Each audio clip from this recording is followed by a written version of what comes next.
우리는 인생을 살아가면서 광야 같은 인생이라는 표현을 많이 쓰곤 합니다. 근데 성경에 보면 광야 같은 인생을 살은 것이 아니라 진짜로 광야에서 살았던 사람들이 있습니다. 그것도 짧은 시간이 아니라 무려 40년 동안 그들은 광야에서 살았습니다. 우리가 잘 아는 이스라엘 백성들이죠. 혹시 이런 생각 해보셨습니까? 이스라엘 사람들은 광야 40년 동안 어떤 하나님을 만나고 어떤 하나님을 체험했을까? 또 하나님 편에서 표현한다면 하나님께서는 광야에서 40년 동안 사는 자기 백성들에게 자신을 어떤 모습으로 보여주며 또 하나님의 하나님 되심을 그들 마음 깊은 곳에 심어 주셨을까? 우리는 다 똑같은 하나님을 믿습니다. 근데 각 사람에게 주시는 은혜가 다르고 각 사람에게 만나 주시는 특별한 하나님의 모습이 분명하게 있습니다. 오늘 우리가 읽은 이 본문은 이스라엘 백성들이 광야에서 어떤 하나님을 만났는가, 어떤 하나님을 체험했는가 아주 잘 보여주고 있습니다. 첫 번째, 이스라엘 사람들은 광야에서 어떤 하나님을 만나고 체험했는가? 앞서 가시는 하나님을 체험했습니다. 한번 따라할까요? 앞서 가시는 하나님, 앞서 가시는 하나님. 13장 21절 22절 제가 다시 한번 읽겠습니다. 여호와께서 그들 앞에서 가시며 낮에는 구름 기둥으로 그들의 길을 인도하시고 밤에는 불기둥을 그들에게 비추사 낮이나 밤이나 진행하게 하시니 낮에는 구름 기둥 밤에는 불기둥이 백성 앞에서 떠나지 아니하니라. 제가 세 군데를 의도적으로 천천히 그리고 또박또박 읽었습니다. 느끼셨어요? 세 군데를, 첫째는 그들 앞에서 가시며, 두 번째는 그들의 길을 인도하시며, 세 번째는 떠나지 아니하시니라. 광야 40년 동안 하나님께서는 이스라엘 백성들 앞에서 가시며 그들을 인도하시고 어떤 일이 있든지 결코 그들을 홀로 내버려 두지 아니하시고 언제나 함께 하시는 하나님이셨습니다. 이스라엘 백성들이 이동을 할 때는 법궤가 약 1km 정도 앞서갑니다. 1000m 정도 앞서갑니다. 왜 1000m 정도 앞서가는가? 이유가 여러 가지 있을 수 있죠. 그 중에 하나는 이 법궤가 백성들 속에 좀 바짝 붙어가면 앞 사람들에게는 법궤가 잘 보일 거예요. 근데 뒤에 따라오는 사람들에게는 사람에게 가려서 이 법궤가 잘 보이지 않을 겁니다. 멀리 먼저 앞에서 법궤가 가면 앞에 있는 사람이나 뒤에 있는 사람이나 법궤가 다 보이는 거예요. 그때 이스라엘 백성들은 법궤가 저 우리 앞에 가는구나 이렇게 표현하지 않고요, 그 법궤가 앞으로 나아갈 때 이렇게 고백했습니다. 여호와 하나님께서 친히 우리 앞에서 인도하고 계시는구나. 광야 40년 동안 언제나 하나님께서는 그들이 나아갈 때 먼저 앞에서 친히 그들을 인도하시는 하나님이셨습니다. 신앙생활을 오래 하신 분들은 이런 경험 다 있으시죠. 우리 하나님은 우리가 기도한 것보다 훨씬 놀라운 것, 훨씬 복된 것, 훨씬 아름다운 것을 허락하시는 하나님이시다.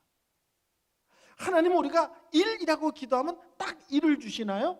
어느 때는 3일 때도 있고요, 어느 때는 5일 때도 있고요, 어느 때는 100일 때도 있습니다. 그리고 깜짝 놀라죠. 난 단순하게 기도하시는데 하나님이 이 기도를 통해서 내가 생각하지 못했던 놀라운 일들을 이루시는구나. 또 어느 때는 우리가 믿음 가운데서 어떤 것을 계획하고 준비할 때 하나님은 우리가 생각했던 것보다 더 아름답고 더 풍성한 것으로 허락하시는 것도 우리는 아주 자주 체험하게 됩니다. 저는 40대 10년은 흔히 미국의 그 실리콘밸리라는 샌프란시스코 지역 옆에 있는 그 도시에서 그 IT 종사자들과 함께 10년 목회를 했습니다. 미국 생활 처음은 다 이제 중고차를 타고 시작하거든요. 근데 저희 집이 산 중턱이었습니다. 그리고 미국은 대중교통이 발달돼 있지 않죠. 저희 식구는 6식구고 6식구가 차 한 대로 생활하는 것은 거의 불가능합니다. 세 아이가 학교 가는 시간이 다르고 또 공부 끝나는 시간이 다릅니다. 그럼 6번을 왕복을 해야 되는 거예요. 차 한 대로 힘들죠. 그래서 좀 시간이 지났을 때 저희가 이제 새 차를 하나 사야 되겠다라는 생각을 했습니다. 근데 문제는 미국은 신용 등급이 높으면 한 5년 무이자로 차를 살 수 있습니다. 근데 신용이 나쁘면 다른 사람보다 몇 배 많은 이자를 내야만 차를 살 수 있습니다. 문제는 저는 미국 생활이 짧아서 신용이 좋으냐 나쁘냐가 아니라 신용 자체가 없는 거예요. 이럴 때는 어떻게 되느냐? 아주 많은 이자를 내야 될 뿐만 아니라 우리 식구라면 보증을 하나 세워라. 미국 식구라면 코사인을 해야 된다는 거예요. 그럼 결국 목사가 도와달라고 손을 누구한테 벌려야 되냐면 성도님에게 보증서 달라고 손을 벌려야 되는 문제가 있는 거예요. 그래서 제가 차를 사려고 준비하면서 기도하면서 하나님, 이자가 높은 것은 할 수 없지만 목사가 차 사는데 성도가 코사인하지 않게 보증 쓰지 않게 하나님 역사하여 주옵소서, 이렇게 기도를 했어요. 차를 사러 가서 토요타 캠리라는 차를 타겠다고 이제 정하고는 차 계산을 하는데 거의 끝부분에 이제 돈 계산이 마무리되고 사인할 즈음 됐는데요, 2층에서 갑자기 그 자동차 대리점의 가장 높은 분이 문을 열고 나오더니 이러는 거예요. 혹시 여기 이은성 목사님 오셨습니까? 그러는 거예요. 제가 올려다 봤더니 한 번도 본 적이 없는 분이에요. 제가 너무 신기해서 아니 목소리만 듣고 제가 이은성 목사인지를 어떻게 알았습니까? 그랬더니요, 그분이 하는 얘기가 저 목사님 설교 많이 들었습니다, 이러는 거예요. 미국은 대중교통이 발달되어 있지 않으니까 전도하기가 쉽지 않아요.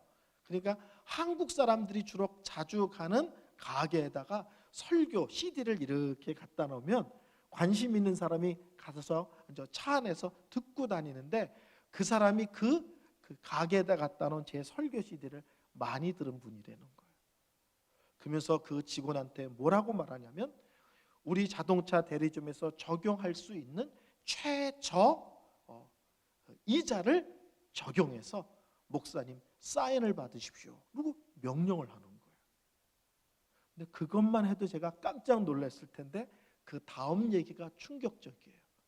목사님, 오늘 저는 저녁에 남는 사람이 아니고 제 직원이 남는 건데 그 직원이 급한 일이 생겨서 제가 할 수 없이 저녁 책임자로 남게 됐습니다. 근데 갑자기 사람이 바뀌고 제가 남게 된 게 왜 그런가 그랬더니 오늘 목사님을 만나고 보니까 하나님께서 목사님 차 사는 거 도와주라고 갑자기 순서를 바꿔놓은 것 같습니다, 그러시는 거예요. 저의 기도는 성도들이 보증 쓰지 않게만 해주세요라는 게 저희 기도였어요. 근데 하나님은 목까지 챙기시는 거예요. 너 경제적으로 넉넉하지 않잖아. 그 많은 이자를 한두 번도 아니고 60개월을 내는 거 너무 부담스럽잖아. 제가 기도하지 못한 것까지도 우리 하나님은 아시고 챙기시고 조절하여 주셨습니다. 우리 하나님은 어떤 하나님인가? 우리가 기도하는 것보다 더 앞서서 우리가 생각하고 계획하는 것보다 더 놀라운 모습으로 역사하시고 인도하시는 하나님이십니다.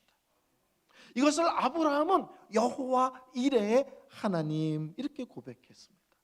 다 아시죠? 하나님께서 아브라함에게 하나밖에 없는 아들 이삭을 모리아산에다 데려가서 바쳐라. 아브라함이 순전해서 그 아들을 바치려고 할 때 하나님께서 급하게 말리시잖아요. 그래 됐다. 그리고 아브라함이 눈을 들어봤더니 앞에 나무에 짐승이 하나 따와 걸려 있는 거예요. 그리고 그 짐승을 잡아 하나님께서 이삭 대신 제물로 드리죠. 그때 아브라함이 고백한 건 뭐예요? 우리 하나님께서는 친히 준비하시는, 예비해 놓으시는 하나님이십니다. 여호와 이레의 하나님. 우리의 삶 속에서 하나님은 어떻게 역사하시며 간섭하시는가? 언제나 우리 앞에서 우리를 인도하시며 언제나 함께하여 주시는 하나님이십니다. 두 번째, 이스라엘 백성들은 광야에서 어떤 하나님을 체험했는가? 또 한번 따라하겠습니다. 돌아가게 하시는 하나님. 돌아가게 하시는 하나님을 체험했습니다. 제가 13장 17절 18절 제가 다시 한번 오늘 성경 말씀을 읽겠습니다. 바로가 백성을 보낸 후에 블레셋 사람의 땅의 길을 가까울지라도 하나님이 그들을 그 길로 인도하지 아니하셨으니 이는 하나님이 말씀하시기를 이 백성이 전쟁을 하게 되면 마음을 돌이켜 애굽으로 돌아갈까 했습니다. 그러므로 하나님이 홍해의 광야길로 돌려 백성을 인도하시매. 이 내용이 어떤 내용인지 딱 감이 잡히세요? 이스라엘 백성들이 애굽에서 나왔습니다. 근데 가나안 땅으로 가는데 지름길이 있어요. 또 길도 평탄하고 좋은 길이에요. 근데 오늘 본문은 지름길이고 평탄한 길이 있는데 굳이 하나님께서 먼 길로 돌아가게 하시고 평탄한 길이 있는데 좀 거친 길을 걷게 하셨다는 거예요. 왜 지름길이 있는데 돌아가게 하셨을까? 길이 좋은 길이 있는데 왜 거친 길을 걷게 하셨을까? 오늘 본문에는 그 길을 가려면 블레셋 사람과 전쟁을 하고 그 길로 가야만 된다는 거예요. 근데 전쟁을 하라고 하면 이스라엘 백성들이 아멘, 믿습니다, 할렐루야, 하나님이 말씀하시니, 하나님이 명령하시니, 하나님이 약속하시니 승리를 주실 줄로 믿습니다, 이런 게 아니고요. 아직 그들의 믿음이 그렇게 견고하지 않아서 블레셋을 치고 지름길을 취하라, 블레셋을 치고 평탄한 길로 나아가라 명령하시면 다들 들고 일어나서 그럴 바에는 우리 다 애굽으로 가겠습니다 하고 난리를 칠 것을 하나님이 아셨다는 거예요. 성도 여러분, 설경구라는 영화 배우 아세요? 꽤 유명한 한국 대표적인 남자 배우거든요. 그분에게 누가 이렇게 질문을 했어요. 당신이 여태까지 많은 영화를 찍었는데 최고의 영화를 딱 하나 꼽으려면 뭡니까? 이렇게 물었더니 그분이 망설이지도 않고 박하사탕이요 라고 대답을 했어요. 좀 오래된 영화입니다. 그 박하사탕의 첫 장면은 어떻게 시작하냐면요, 이 설경구라는 주인공이 철길 한가운데 이렇게 서 있습니다. 이게 첫 장면이에요. 철길 한가운데. 근데 맞은편에서 기차가 막 달려옵니다. 기차가 달려오는데 이 설경구라는 배우가 손을 이렇게 들고 소리 지릅니다. 나 다시 돌아갈래, 박하사탕, 이러면서 영화가 시작돼요. 오늘 본문이 박하사탕이라는 거예요. 하나님께서 이스라엘 백성들에게 너희들 내가 애굽에서 건져내는 거 봤지? 10가지 재앙을 할 때 바로 왕이 꼼짝 못하고 너희들을 풀어놔주는 거 봤지? 이제 나를 믿고 블레셋을 치고 쉽고 평탄하고 지름길로 나아가라, 이렇게 명령하면 이스라엘 백성들이 전부 다 손을 들고 외친다는 거예요. 우리 다시 애굽으로 돌아갈래, 박하사탕. 무슨 말씀인지 아시겠어요? 오늘 본문이 그 얘기인 거예요. 아직 너희들이 믿음이 그렇게 단단하고 깊지 않아서 하나님의 능력에 대해서도 깊이 눈뜨지 못하고 하나님의 사랑과 신실함에 대해서도 확신이 없고, 그러니 지금은 너희들이 쉽고 평탄한 길이 있지만 할 수 없다, 돌아가야 되겠다 하시는 거예요. 성도 여러분, 하나님은 우리의 믿음의 형편을 아십니다. 내가 걸어온 믿음의 길을 아십니다. 그리고 지금 내가 어떤 영적 상태인지도 아십니다. 그리고 거기에 맞게 인도하십니다. 그러니까 우리는 다 지름길이었으면 좋겠다고 생각을 해요. 우리는 다 평탄한 길이었으면 좋겠다고 생각을 해요. 근데 어떤 사람에게는 지름길이 훨씬 유익이 아닐 때도 있습니다. 어떤 사람에게는 지름길이 있는데 그 지름길로 가는 게 그 사람에게는 전혀 도움이 되지 않을 때도 있습니다. 우리는 다 지름길 주세요. 우리는 다 편안한 길 주세요. 그러지만 하나님 보시기에는 그 편안한 길이 너한테 도움이 하나도 안 돼. 지름길 가고 싶지? 지름길이 너에게 현재로는 도움이 안 돼. 지금은 당장 이해 못하겠지만 돌아가 보면 알아. 하나님이 왜 돌아가게 하셨는지. 돌아가 보면 알아. 그게 얼마나 너에게 유익이고 감사의 길이었는지를 알게 될 거야. 이렇게 말씀하시는 거예요. 아멘이십니까, 성도 여러분? 예? 저는 31살에 샌프란시스코의 한 교회에 청빙을 받았어요. 그때 저는 100% 지하에 살았고 빛이 요만큼도 안 들어왔어요. 교회에서 주는 사례비가 40만 원이었는데 그 40만 원이 저희 6식구, 애가 연년생이에요. 걔네들 우유 사고 기저귀 사고 뭐 헌금 내고 하면 열을 살기도 바빠요. 헌금 띄고 6식구 먹고 살고 뭐 이것저것. 정말 힘든 가난한 목회자였어요.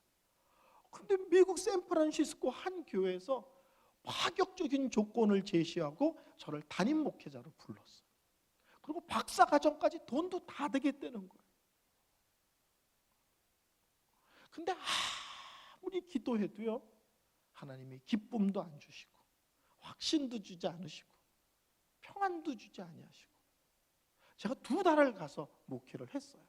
맨 처음에는 제가 저를 청빙한 건 줄 모르고 목사님이 안 계신 교회를 2달만 좀 봐달라고 그래서 2달 봐주러 갔는데 알고 봤더니 그게 저를 데리고서 2달 동안 지켜보려는 그 교회의 작전이었어요. 한 달 지났는데 변호사를 사재는 거예요. 변호사를 왜 삽니까? 눈치 못 챘습니까? 눈치 못 챘습니다. 우리가 담임 목회자를 구하는데 미국에서 서류로만 구하기 뭐해서 오시라고 한 겁니다. 2달 목회를 시켜보고 결정하려고 그랬는데 한 달 해보니까 뭐 2달 갈 것도 없습니다. 한국 나가지 마십시오. 그냥 식구들 다 불러들이십시오. 변호사 사서 영주권 신청합시다. 아무리 기도해도 상상을 초월하는 조건을 막 제시하는데 제 마음에 어떤 확신도 어떤 기쁨도 어떤 평안도 없어요. 그래서 그냥 죄송합니다 그러고 나왔어요. 그리고 10년이 지났어요. 너무 놀란 것은 정확하게 10년이 지났는데 그 교회의 옆 교회 청빙을 받았어요. 참 하나님이 꼭 장난하시는 것 같아요. 그 교회의 옆 교회 청빙을 받았어요. 41살 때요. 그리고 석 달이 지나지 않아서 제가 알았어요. 왜 31살 때는 안 되고 왜 41살 때여야 하는지를 알았어요. 그게 뭐냐면 이민 목회가 말도 못하게 힘들거든요. 31살로 감당할 수 있는 그 자리가 아니에요. 그러니까 하나님의 10년 동안 더 기도도 하게 하시고 성경도 연구하게 하시고 더 목회 현장에서 많은 것을 훈련받게 하신 뒤에 가게 하셨어요. 그리고 그 지역에서 가장 큰 교회로 그 교회가 부흥을 했어요. 제가 10년 뒤에 갔는데 하나님 너무합니다 그랬을까요? 하나님 억울합니다 그랬을까요? 10년은 너무 길어요 그랬을까요? 가서 보니까 10년 뒤에 온 게 너무 감사해요. 근데 목회도 잘 돼. 그래서 교회가 10배나 부흥했어. 제가 하나님께서 멀리 돌게 하신 거에 대한 원망과 불평이 있는 것이 아니라 멀리 돌아오게 하신 것이 처음부터 끝까지 다 감사고 다 찬양이고 다 기쁨이고 그랬습니다. 어떤 사람은 돌아가게 하십니다. 저 사람은 지름길인데 왜 저는 멀리 돌아가나요? 하나님이 저 사람은 더 사랑하고 나는 덜 사랑하는 거 아닙니다. 저 사람의 기도는 세고 내 기도는 약했기 때문이 아닙니다. 뭐 그럴 수도 있죠. 그렇지만 많은 모습들은 그가 걸어야 될 길과 내가 걸어야 될 길이 다른 거예요. 그 사람이 유익한 것과 하나님 보시기에 내가 걸어야 될 길이 유익한 것은 다른 겁니다. 자, 성도 여러분, 저를 보세요. 기도를 열심히 했어요. 하나님이 인도하세요. 근데 어떤 사람은 이렇게 인도하세요. 근데 어떤 사람은 이렇게 인도하세요. 근데 어떤 사람은요, 이렇게 인도하세요. 어느 일이 가장 좋아요? 다 좋은 거예요. 하나님이 인도하신 길이라면 어떤 식으로 인도하셨듯이 그 길의 끝은 아름답고 복되고 유익할 줄로 믿습니다. 우리는 어떤 길을 걷느냐가 예민해요. 아니에요. 성경의 원리는 어떤 길을 걷느냐가 아니라 하나님이 어떤 길로 나를 몰아가시더라도 하나님을 향한 기도의 줄을 놓지 않기, 하나님을 향한 믿음의 중심을 굳건히 지키기, 어떤 형편이든지 원망과 불평하지 않고 찬양하며 감사하며 그 뒤를 따라가기. 그러면 어떤 길로 인도하신 그 길은 나에게 가장 복되고 유익한 길이 될 줄로 믿습니다. 하나님은 어느 때는 곧장 앞서서 인도하실 때도 있고요, 어느 때는 멀리 돌아가게 하실 때도 있고요. 오늘 세 번째입니다. 세 번째는 광야에서 이스라엘 백성들은 어떤 하나님을 만나는가? 막다른 곳에 서게 하시는 하나님을 만났어요. 한번 따라할까요? 막다른 곳에 서게 하시는 하나님. 네, 이걸 다른 말로 하면 벼랑 끝에 서게 하시는 하나님, 이렇게 표현할 수도 있어요. 야, 하나님이 우리를 사랑하시는데 어느 때는 막다른 곳으로 인도하세요. 어느 때는 벼랑 끝으로 인도하세요. 왜 그럴까요? 오늘 14장 1절부터 4절까지 제가 읽겠습니다. 여호와께서 모세에게 말씀하여 이르시되 이스라엘 자손에게 명하여 돌이켜 바다와 믹돌 사이에 비아리로와 곧 바알스본 맞은편 바닷가에 장막을 치게 하라. 바로가 이스라엘 자손에 대하여 말하기를 그들이 그 땅에서 멀리 떠나 광야에 갇힌 바 되었더라. 내가 바로의 마음은 완악하게 한즉 바로가 그 뒤를 따르리니 내가 그와 그의 온 군대로 말미암아 영광을 얻어 애굽 사람들이 나를 여호와인 줄 알게 하리라 하심에 무리가 그대로 행하리라. 무슨 말씀인지 아시겠어요?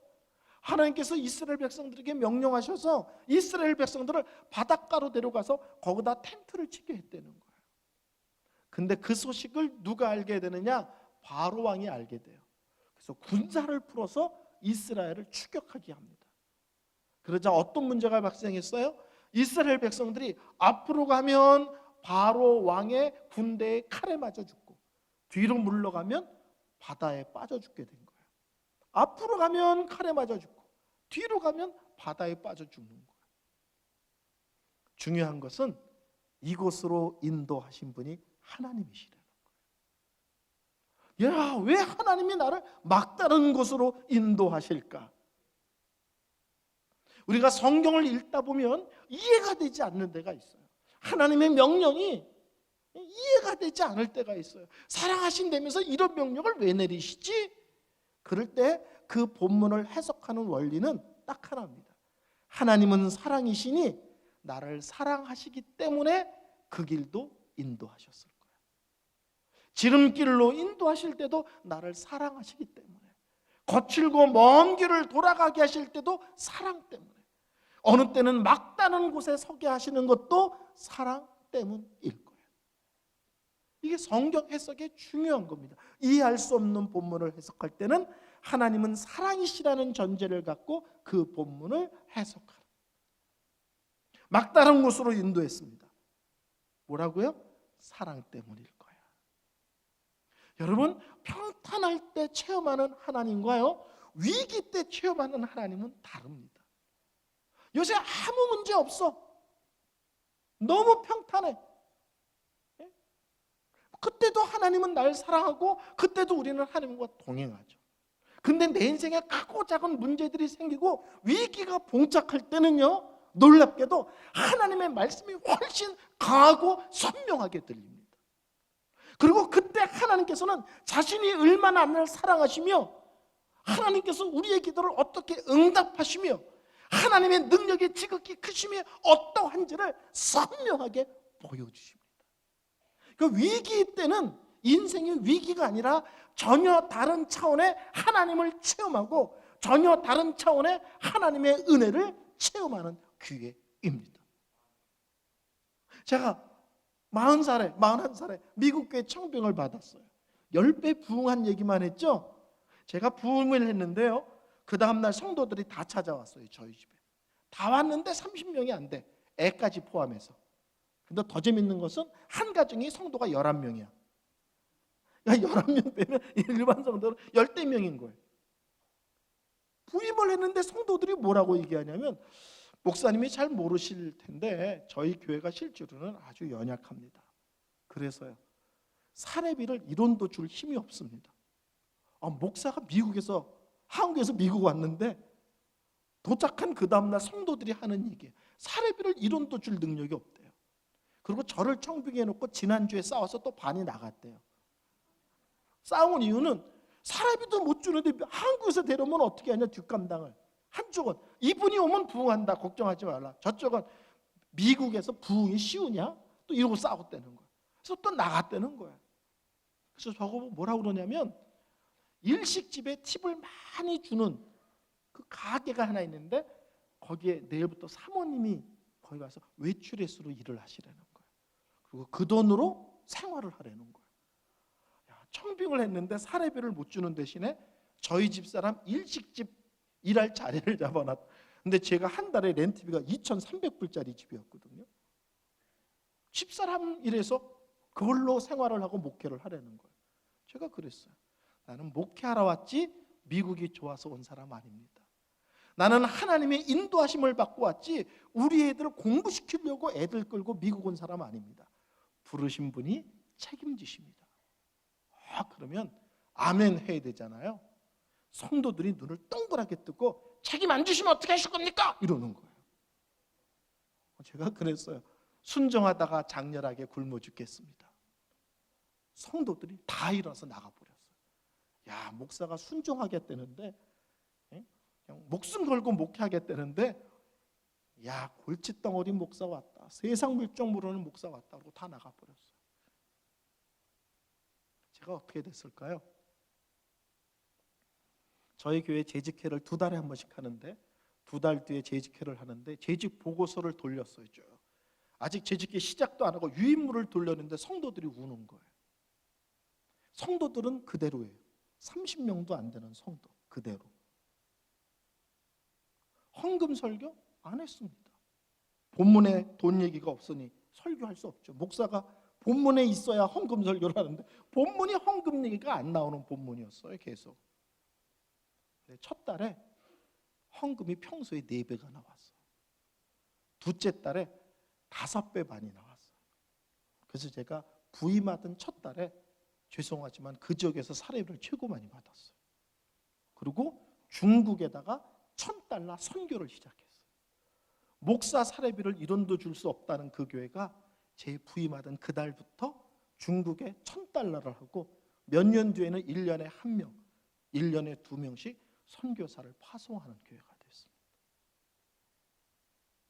저는 답이 없다, 벼랑 끝에 썼다, 절벽 끝에 썼다, 코너에 몰렸다 그러면 딱 선언합니다. 하나님의 하나님 되심을 체험할 수 있는 절호의 찬스다. 제가 옛날에 여기 자주 설교하러 온 거 혹시 아시나요? 그때 제가 세계로 병원 원목이라는 이름으로 왔습니다. 그리고 뚝 끊겼어요. 왜냐하면 제가 대치동의 개척교회 담임 목사로 왔거든요. 어느 날 전화가 왔어요. 성도 3명이고 지하교회인데 문 닫게 생겼대요. 뭐라고 하냐면, 목사님은 주로 이런 교회를 다니신다는데 문 닫지 않게 도와주십시오. 성도 3명의 지하교회. 제가 개척교회 목사님 3분을 불러서 저희 살림을 다 나눠주고 침대 하나 갖고 개척교회 지하로 들어갔어요. 유아실에 침대를 놓고 성도는 3명.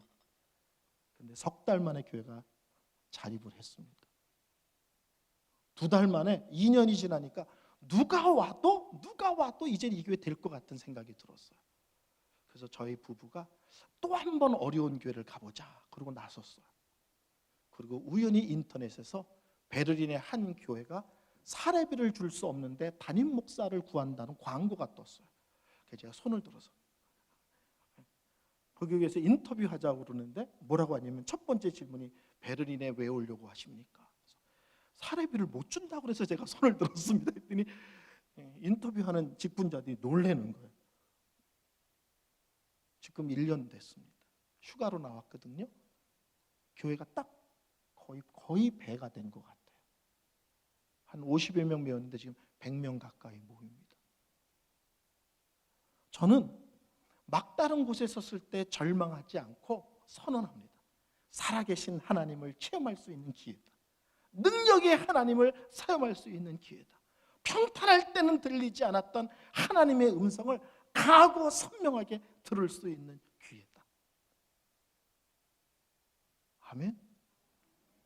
이 사건이 어떻게 나가는지 아시겠죠?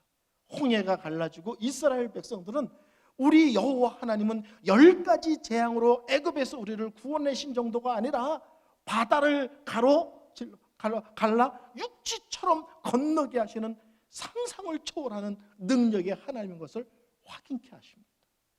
두 번째는 바로의 군대가 겁도 없이 그 홍해를 뛰어들었다가 다 수장이 되잖아요. 그 당시에 가장 강한 나라가 바로의 군대인데 하나님께서 하나님 앞에서 그들이 아무것도 아님을 다시 한번 선명하게 확인시켜 주십니다.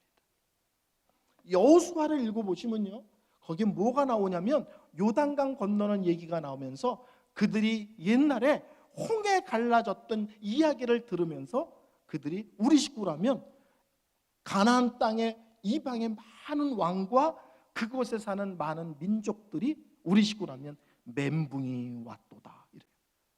앞으로 들어갈 가나안 땅에 그 왕들과 거기에 사는 사람들이 홍해를 가르신 하나님에 대한 얘기를 들으면서 이스라엘 백성들이 들어가기도 전에 벌써 두려워 떨어뜨리는 거예요.